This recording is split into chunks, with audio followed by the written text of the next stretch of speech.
This is the new normal. We're getting used to keeping ourselves. This is your dance space. This is my dance space. And this is just one of the ways that we are adjusting, as all of you and everyone in this country and frankly around the world adjust to trying to do our best to get on top of the coronavirus. Let's start with the very latest. And the government's task force's new sweeping guidelines for the next 15 days to try to prevent and slow down the spread of the virus. But they acknowledge this pandemic may well stretch into July or August. Meantime, the president warned that a recession was possible after another historic rout on Wall Street Monday.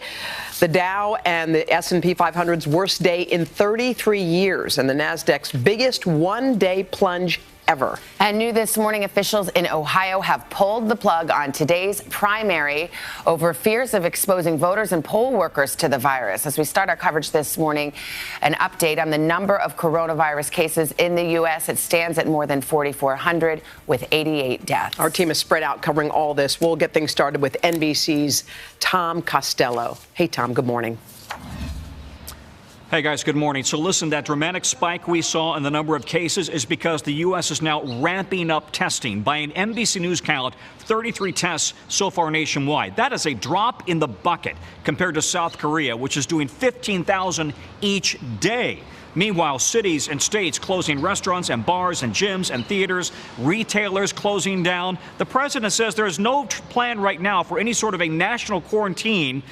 But dramatic news when he said that he expects this could, in fact, extend well into late summer.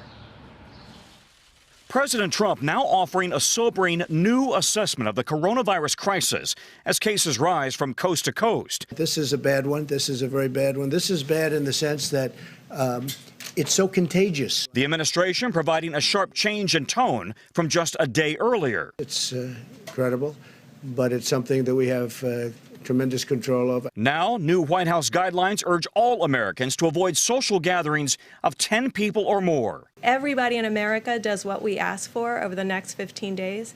We will see a dramatic difference, and we won't have to worry about the ventilators, and we won't have to worry about the ICU beds. Cities and states now taking drastic measures to try to curb the spread of the virus. Overnight, Ohio Governor Mike DeWine defied a judge's order, canceling the state's primary election by getting the state's health director to declare an emergency, ordering the polls closed amid fears over coronavirus. Is it a perfect decision? No, absolutely not. It does preserve people's constitutional rights, and it does not require them to choose between their health and exercising their constitutional right. It comes as 3 other states are set to vote today in the first primary since the start of the outbreak. Arizona, Florida, and Illinois moving forward with their primaries, despite calls for social distancing. Nationwide, health officials are struggling to stop the spread of the virus. Out west, the San Francisco Bay Area under lockdown, with residents told to stay home except for essential needs. And in the nation's capital, the Supreme Court shut down for the first time in more than a century when it closed for the 1918 flu pandemic. Just to the north, Canada plans to shut down international travel with an exception for U.S. citizens. Anyone who has symptoms will not be able to come to Canada. It all comes as the airline industry, which has already made deep cuts to service, seeks a $50 billion government bailout. Amtrak says it's making major cuts to its rail service due to reduced demand, including along the busy Northeast corridor. Meanwhile, Amazon says with the spike in online orders, it will hire 100,000 workers to help with demand and increase wages for workers by $2 an hour. In Seattle, doctors gave the first doses in a clinical trial of a potential vaccine, but experts caution it could still be up to 18 months before a vaccine becomes widely available. For now, the White House says everyone, especially young and healthy people, should do their parts to protect the older friends and loved ones who are considered more at risk. I want to speak particularly to our largest generation now, our millennials. They are the core group that will stop this virus. I misspoke on the beginning there. 33,000 tests have now been essentially carried out nationwide compared to 15,000 per day in South Korea. Listen, the economic toll here is mounting. Congress considering a massive injection, an economic lifeline to families and businesses. Credit card companies are actually helping people figure out a payment plan, deferring sometimes interest in some cases. We've also got utility companies promising not to turn off the power or the water or cable TV or even telephone service service, as this country now is only a week or so into what is proving to be just a massive disruption. Guys, back to you. Yeah, that economic health can't come soon enough. All right, Tom, thank you. Now to a closer look at those unprecedented steps that major cities have taken to control the spread of the virus. How are millions of people coping with those drastic changes to daily life and the order to stay home? NBC's Gabe Gutierrez joins us from Times Square in the heart of New York City this morning. Gabe, good morning to you. Savannah, good morning. This is the new normal in the heart of Manhattan. Many bars and restaurants closed, and on St. Patrick's Day, those new restrictions went into effect overnight across the region as the entire country faces a new reality. Overnight, the unprecedented changes took effect in two of the nation's largest and most densely populated metro areas. Much of New York and San Francisco now shut down. There's nothing, honestly, nothing at this point that I can do. Across Manhattan, a stunning sight. Normally packed bars and restaurants no longer allowing customers to dine in. I don't know what's going to happen. I don't know financially how I'm going to pay my bills. Only takeout and delivery orders across the tri-state area. It's like a nightmare that doesn't end, you know. Some businesses are choosing to close altogether. Have you ever seen anything like this before? The only thing close was Sandy. It was very hard to come back from. Most people live paycheck to paycheck, right? We're mom and pops. We're small business. We count on every day, every week. Across the region, schools are shut down. Real decision makers have to factor in everything, because the ramifications of people's lives are that great. New York City is starting online classes next week and planning to distribute 300,000 devices to students in need. Casinos, movie theaters, and gyms are also shuttered. I need this place. This place is my sanity. I love it here. The sharp increase in coronavirus cases leading to an even more drastic order in the San Francisco Bay Area. 7 million people are being told to shelter in place for 3 weeks. These measures will be disruptive to day-to-day life, but there is no need to panic. Still, much like New York, essential businesses like grocery stores, pharmacies, and gas stations will stay open. Dinner's ready. Lindsay Vaughns supports the restrictions. She's 8 months pregnant, working from home with her husband and toddler. I'm due in 9 weeks, so just a little bit worried about hospital capacity at that point. Businesses and the communities they serve coming face to face with a new reality from coast to coast. For those businesses that do stay open, New York Governor Andrew Cuomo says that at least half of their employees should work from home. Savannah? All right, Gabe Gutierrez in Times Square for us. New Jersey Governor Phil Murphy put tough new restrictions in place in his state yesterday and suggested a curfew for non-essential travel. The governor joins us this morning. Governor, good morning. It's good to see you. Good morning, Savannah. We see what's happened in New York City. We see what's happened in San Francisco, where the mayor has ordered people to stay at home, to shelter in place. Is that kind of dramatic action, a lockdown of sorts, something that you could see happening in your state? Well, we frankly have a version of that already. It isn't a curfew. It is a strong recommendation that between each night, the hour of 8 p.m. and 5 a.m. the next day, cut out all non-essential travel in the state of New Jersey. Only essential businesses being allowed to be open.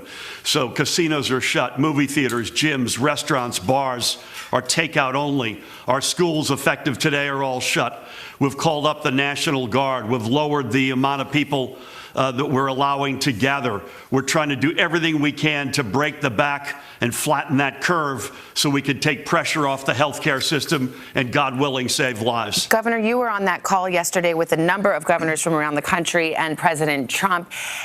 What did he tell you governors about the availability of respirators and ventilators and whether the federal government could be relied upon in case states are not able to meet their individual needs?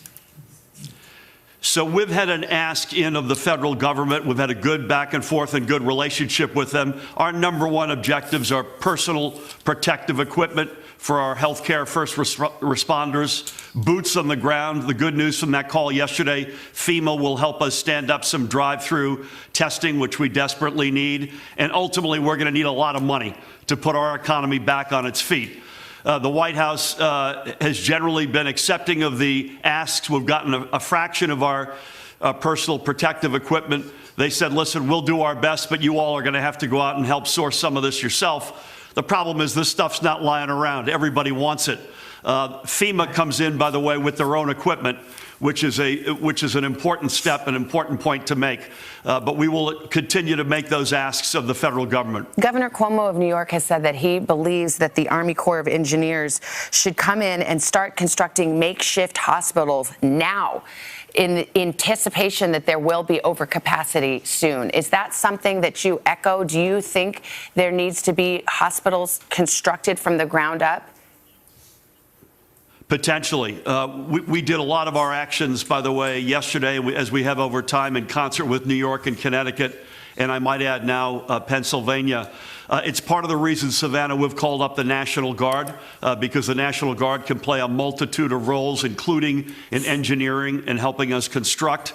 I think we're probably first going to look at wings of hospitals that have been closed to reopen, and then full hospitals. We don't have many of them, but we've got some of them that are closed that can be reopened, and maybe dormitory settings that can be converted to a quarantine setup. Is the Army Corps a potential down the road? Absolutely. We're gonna take this in phases. Governor, before I let you go, I just have a few seconds. This issue of testing has just really dogged the response. Do you feel at this moment that the red tape has been lifted, that you're able to test at the capacity you need to? I think what we've said to our people is, by the way, this is no time to panic. It's also no time for business as usual. And that's a mantra that we've been trying to preach. Each day, the testing reality is better. We will have a meaningfully stronger regime by the end of this week. I'm not sure all the red tape has been lifted, because you have to do this right, both the intake on the front end and the testing on the back end.